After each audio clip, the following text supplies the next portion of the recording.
En tan solo 35 años, China pasó de ser una nación empobrecida y destruida, a posicionarse como la segunda economía del planeta. Sueños e ideales que ahora están casi olvidados. Sumieron entonces el país en el terror, por lo que las nuevas generaciones saben poco de esta época. Su meteórico ascenso solo ocurrió cuando entendió que las prácticas socialistas heredadas de Mao los estaban hundiendo cada vez más.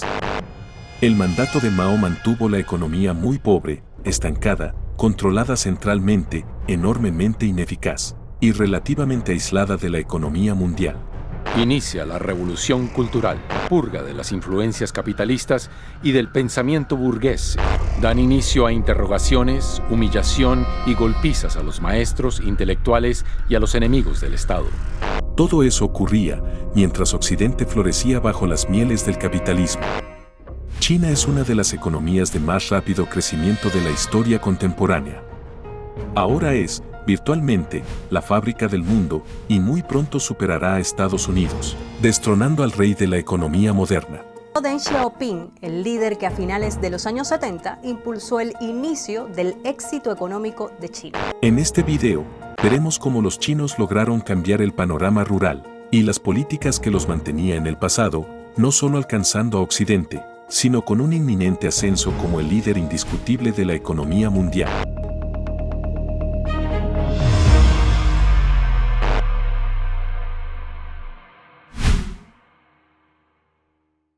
Antiguamente, China era la superpotencia económica del planeta. Hubo dinastías que lo descubrieron todo: la brújula, la imprenta, la fabricación de papel y la pólvora. Encabezaban enormes expediciones alrededor del mundo. China era el reino medio, y justo al lado estaba la India. Esa región era el centro del universo económico mundial. Pero alrededor de 1800, eso comenzó a cambiar. En Europa y los Estados Unidos hubo una gran revolución que comenzó a tener lugar. La ciencia, luego las máquinas, luego las armas, los trenes, los coches, el vuelo, las bombas, las fábricas, las ciudades, y con su nuevo poder, estos países empezaron a expandirse para apoderarse de grandes zonas del mapa mundial. China siguió siendo una gran civilización, pero cuando Occidente empezó a llamar a la puerta de China con sus grandes armas, China no pudo igualar su potencia de fuego y tuvo que ceder tierras a Gran Bretaña, que es como los ingleses obtuvieron Hong Kong. La revolución industrial no se produjo en China de la misma manera que en Occidente, y a mediados del siglo XVIII, China inició un descenso masivo de su posición económica en el mundo.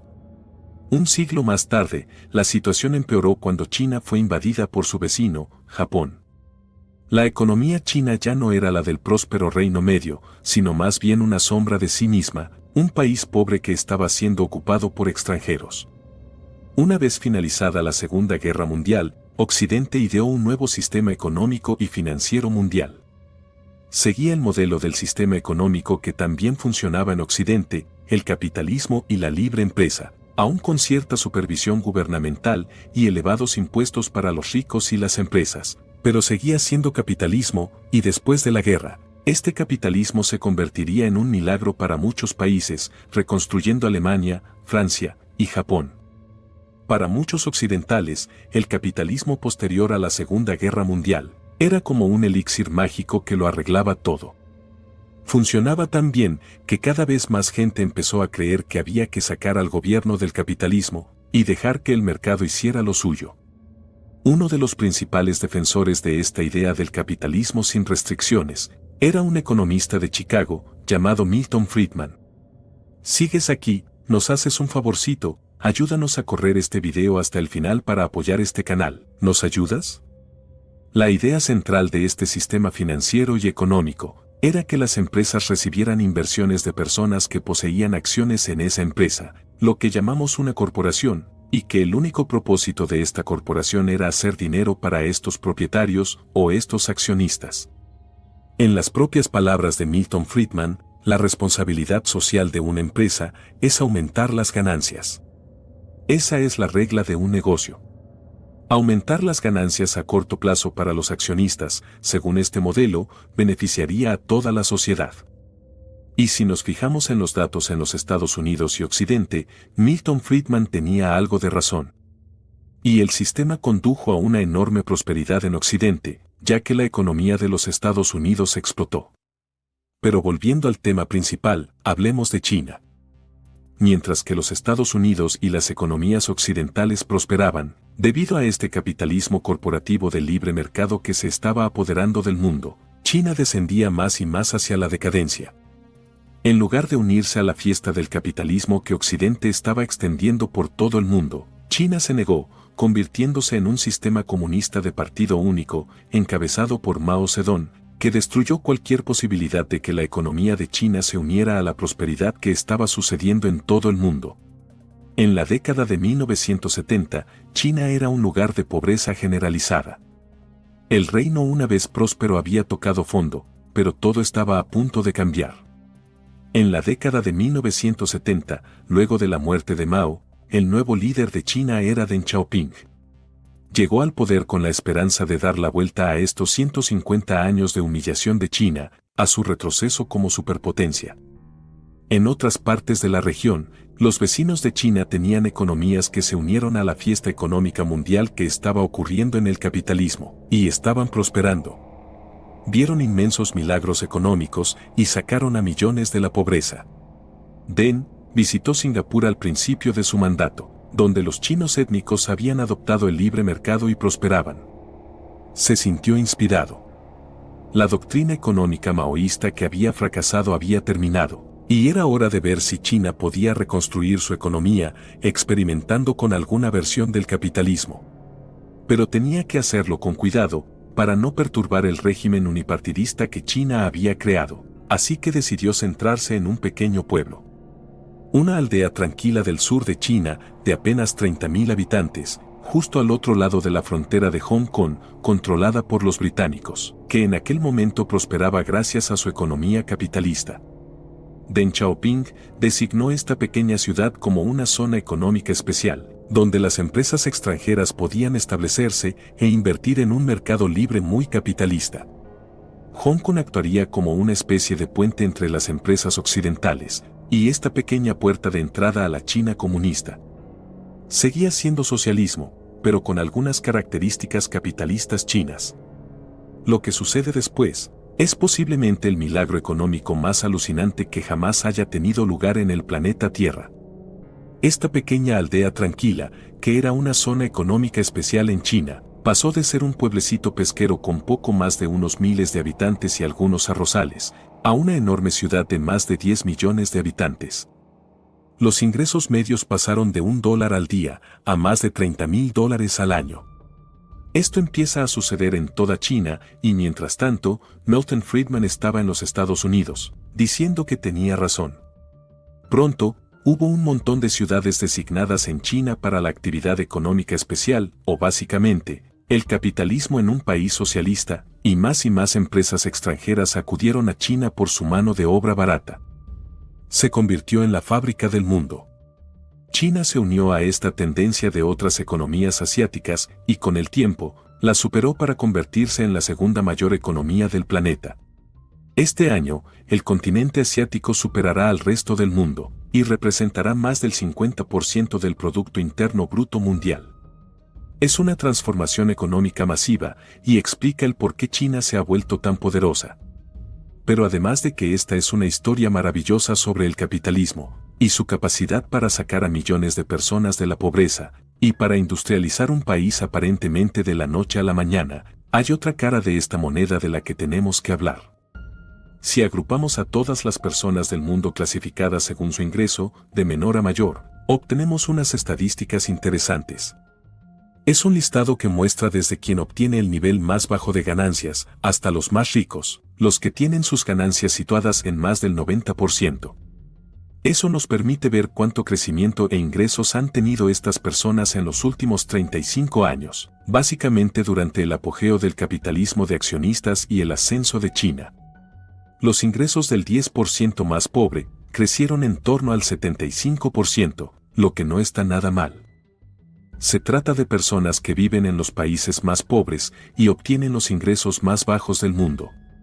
Entre el 20 y el 30% experimentó un enorme crecimiento de sus ingresos, del 125% y más en los últimos 35 años. Es como la nueva clase media de China y otros países asiáticos, cuyos ingresos aumentaron enormemente gracias a la globalización. Les fue muy bien con este sistema.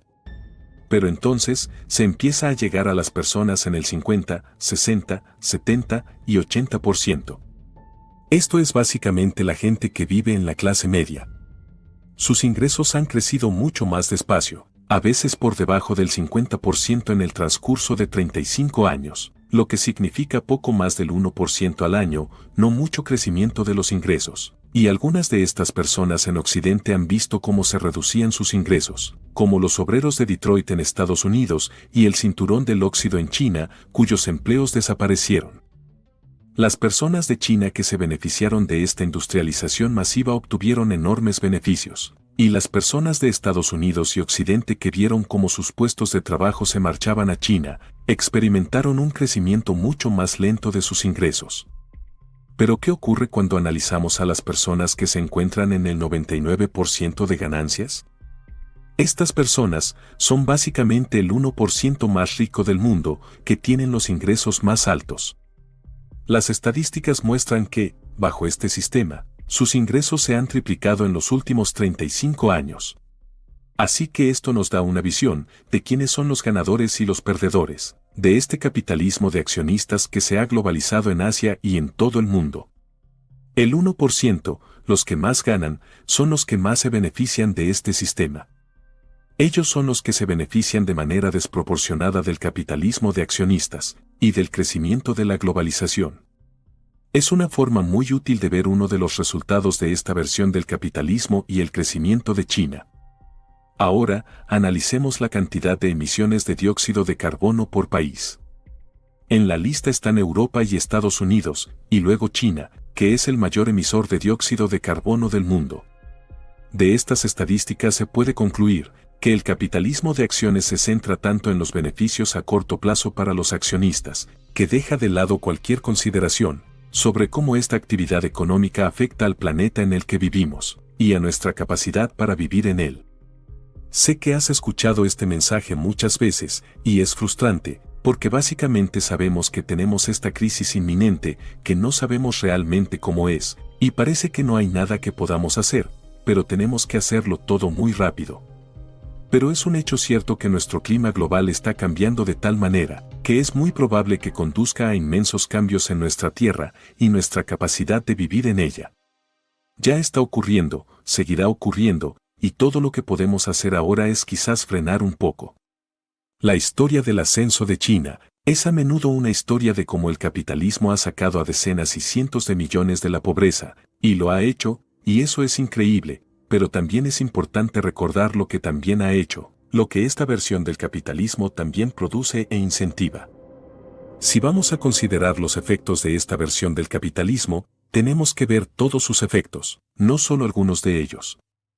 Entonces, ¿cuál es la solución? ¿Es el socialismo? No, no lo es. Es simplemente una nueva versión del capitalismo, un replanteamiento de la forma en que pensamos sobre los negocios y la globalización, que Milton Friedman seguramente no aprobaría, pero que cada vez más empresas se están dando cuenta de que las debemos adoptar. La solución no consiste en desechar el capitalismo por completo, sino ampliarlo. No se trata de centrarse únicamente en los accionistas, y en proporcionarles beneficios a corto plazo de la forma más rápida y eficiente posible, sino también el pensar en otras personas que se ven afectadas por la empresa. Se les puede llamar partes interesadas. Es decir, los clientes, los proveedores, los empleados, el gobierno, la economía en general, el planeta, y por supuesto, los accionistas. Esto se llama capitalismo de las partes interesadas, y es básicamente reconocer que las empresas que se centran solo en los beneficios para los accionistas, no acaban beneficiando a todos. Hay ganadores y perdedores. No es bueno para una gran parte de la población, ni para el cambio climático. Por cierto, no se trata de una idea liberal aislada. Algunas de las empresas más grandes de Estados Unidos, como Walmart, Apple, JP Morgan, han firmado la aprobación de un nuevo modelo de capitalismo. Esto está cambiando, y en los próximos 5 a 10 años, creo que veremos una nueva versión de cómo las empresas interactúan en la economía. Es una historia sobre cómo el capitalismo puede transformarse y cambiar, en función de los efectos que queremos que las empresas desempeñen en nuestra sociedad. Si queremos producir la mayor cantidad de riqueza de la manera más eficiente, entonces el viejo modelo del accionista realmente funciona bien para eso. Pero si quieres que las empresas beneficien a todos, incluyendo a nuestros hijos y a nuestros nietos, y su capacidad para vivir en este planeta, entonces nuestro capitalismo necesita tener más prioridades que solo conseguir la mejor predicción de inversión para los accionistas. Te felicito por llegar al final de este video, eres genial. Aquí está otro video que nos encantaría que vieras. Espero que te haya gustado muchísimo, no olvides dejar tu suscripción y tu comentario. Si te gustaría invitarnos una tacita de café, lo puedes hacer usando las instrucciones en la descripción de este video. Nos ayudaría mucho en seguir trayéndote mejor contenido. Gracias y un saludo muy grande.